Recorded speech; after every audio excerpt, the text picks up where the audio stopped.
It was a night like any other in the autumn of 1983. The Cold War had reached a temperature no diplomat could contain.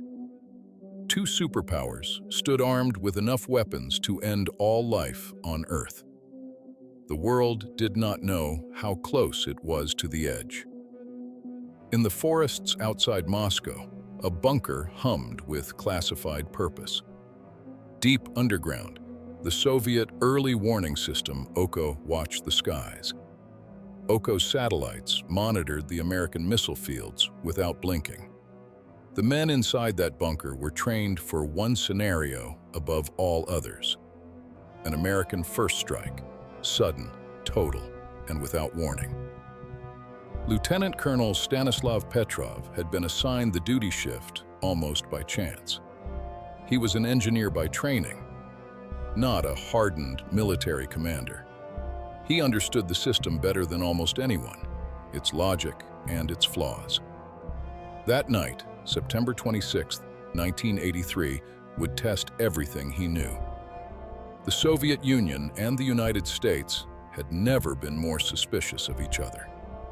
Just 3 weeks earlier, a Soviet fighter jet had shot down Korean Airlines Flight 007. The world had erupted in outrage, and Moscow had doubled down in silence. Reagan had called the Soviet Union an evil empire and meant every word. NATO was preparing a military exercise called Able Archer 83. Soviet intelligence believed the exercise might be cover for a real first strike.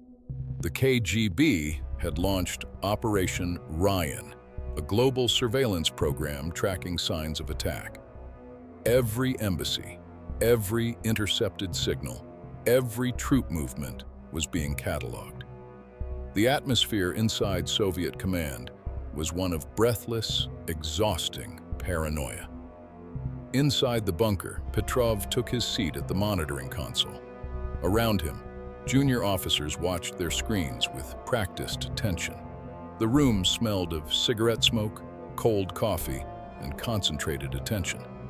At 12 minutes past midnight, the alarm changed everything. One single signal screamed across the display. An American missile had been launched. For a fraction of a second, every person in that room went absolutely still. Then the system upgraded its alert.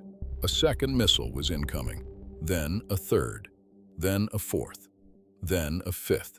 The screen blazed with the word the Soviets had dreaded for decades: launch, launch, launch, launch, launch. Protocol was unambiguous. Report the attack immediately up the chain of command. Soviet military doctrine demanded an answer, a nuclear answer, within minutes. If Petrov reported 5 confirmed launches, retaliation would almost certainly follow. And retaliation meant the end of cities, of nations, of the human story. Petrov sat very still and looked at the screen. His hands did not move toward the red telephone to Moscow. Something was wrong. He could feel it before he could name it. A real American first strike would not begin with 5 missiles. America had thousands of warheads. A genuine attack would come as an overwhelming wave. 5 missiles made no strategic sense. It felt like a provocation or a mistake. But the system was saying otherwise. The system was certain. Petrov was not. He had perhaps 4 minutes to decide the fate of the world. The junior officers behind him were watching, waiting, barely breathing. His report would travel instantly to the Soviet General Staff. From there, to Defense Minister Ustinov. From there, to General Secretary Andropov. The chain of command was a machine, and Petrov was the first gear. He picked up the internal phone. His voice was steady. He reported the alert as a system malfunction, a false alarm. The word moved through the bunker like a slow exhale. No one fully believed it yet. no one fully disbelieved it either. For the next 23 minutes, Petrov waited in professional agony. If missiles were real, they would appear on ground-based radar within minutes. The ground radar remained silent. No missiles had been launched. The system had been wrong. A rare alignment of sunlight and cloud cover had fooled the satellite sensors. The most sophisticated early warning system in the world had seen ghosts, and one exhausted lieutenant colonel had refused to let ghosts end civilization. Petrov did not receive a medal. He received a reprimand. He had failed to properly fill out the logbooks during the crisis. The incident was classified, buried, and locked inside Soviet secrecy for years. He returned to his life, a modest apartment, a difficult marriage, a quiet fading. The world he had saved did not know his name, but that night had layers no single decision could fully contain. To understand what Petrov faced, we must go back, years before, to the fear that built that room. The Soviet leadership had a specific and terrifying fear since the late 1970s. They believed the United States was actively planning a nuclear first strike, not as a hypothetical, as a scheduled event. The evidence, they were convinced, was everywhere, hidden in plain sight. Reagan's arms buildup was the largest in American peacetime history. New Pershing II missiles were being deployed in West Germany, close enough to hit Moscow. American military exercises were growing larger, more realistic, more provocative. The Soviet leadership, aging, isolated, ill, and deeply paranoid, read all of this as preparation. Andropov, dying of kidney failure, told his generals he believed the attack was coming. Ryan, Raketno Yadernoye Napadanie, was his answer. Watch for every sign. KGB and GRU officers worldwide were instructed to count blood donors. They monitored slaughterhouse activity, looking for signs of blood supply stockpiling. They tracked late-night lights in government buildings, watching for unusual activity. Every trivial variation became a potential clue in an apocalyptic puzzle. This was the psychological environment Petrov inhabited every day. This was the air that Bunker breathed, and the air that nearly choked the world. The Oko satellite system had been designed precisely for this paranoid moment. It was meant to give the Soviet Union precious minutes of warning before annihilation. But satellites are machines, and machines have limitations no engineer can fully predict. In September 1983, the sun aligned with the satellites, and with a patch of high-altitude cloud, the reflection created a signature indistinguishable from a missile launch to the machine. The machine reported 5 launches with complete confidence. Petrov's training told him to trust the machine. His engineering mind told him the machine might be wrong. His humanity told him that 5 missiles simply made no sense. He chose his judgment over the system. The world survived. But consider the weight of that choice in the room of that moment. Every protocol, every procedure, every superior expectation demanded a single action. Report, escalate, prepare, retaliate. The entire infrastructure of Cold War deterrence was built to make that choice automatic. Human hesitation was considered a flaw, a dangerous weakness in the deterrent chain. And yet, it was precisely that human hesitation that prevented the end. What does it mean that the safety of civilization depended on one man's doubt? What does it say about the systems we build to protect ourselves from ourselves? Petrov never claimed to be a hero. He was genuinely uncomfortable with the word. He said he was simply doing what seemed logical in the moment. But logic, that night, required courage most people will never be asked to demonstrate. He sat with uncertainty while the world's most powerful military machine screamed for action. He did not flinch. He waited. He was right. The Soviet system had another layer of horror Petrov could not fully control. Even if he held his report, others in the chain could act independently. Soviet military commanders at regional levels had been given certain authorities. The system of checks was not perfectly designed to wait for one man's verdict.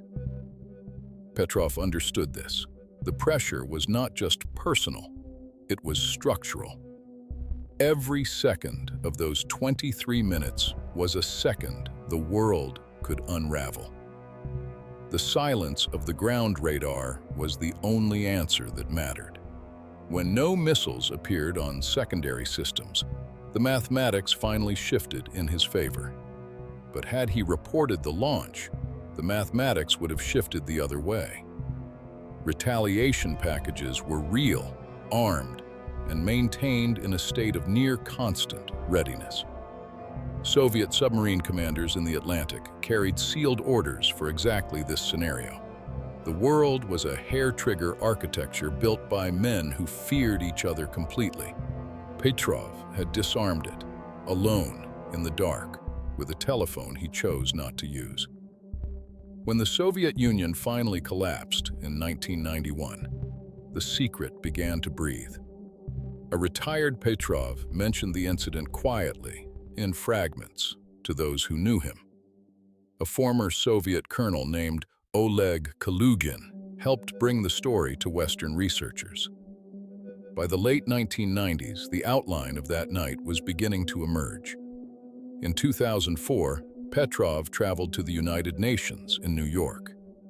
He was honored by a small international organization, not by governments, not by armies. He stood in a hall of world affairs, an ordinary-looking man, slightly uncomfortable in a suit. The men who ran the world in 1983 had never once thanked him.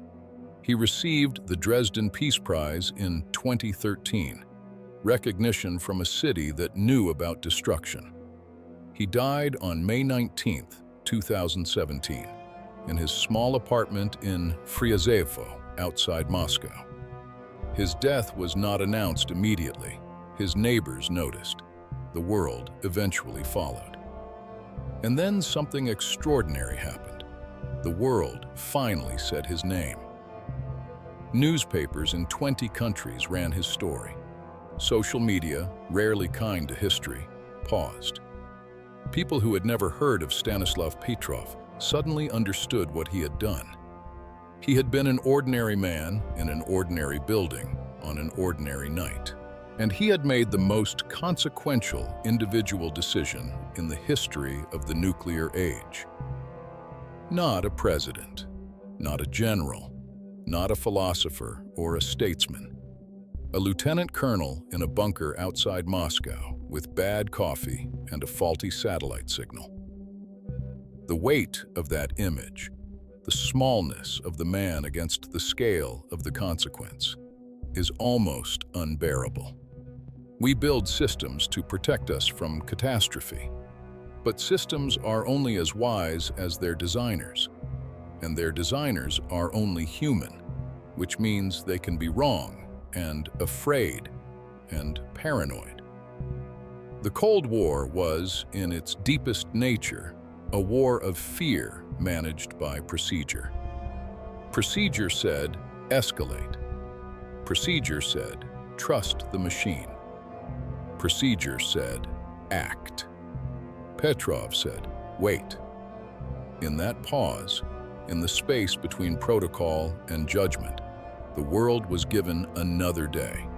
Not by diplomacy, not by deterrence theory, not by mutually assured destruction. By one man who trusted his engineering mind more than the engineering around him. There is no monument to Stanislav Petrov in Moscow.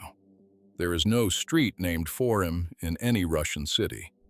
The government he served in 1983 eventually ceased to exist. The system he questioned has been redesigned, though never fully trusted. But the night of September 26, 1983, remains a fact, sealed in history. He was there. The alarm sounded. He chose not to act. And every person alive today is, in some measure, the consequence of that choice. The Cold War produced many heroes: soldiers, spies, dissidents, and statesmen. Most of them acted loudly, publicly, with history watching. Petrov acted in silence, with no witness but junior officers sworn to secrecy. He asked for nothing. He received almost nothing. But what he gave, what he quietly, stubbornly, humanly gave, was everything. The next time the world feels automated, mechanical, and inevitable in its disasters, remember the man who looked at the machine and said, "I don't think so." Remember September 26, 1983. Remember Stanislav Petrov.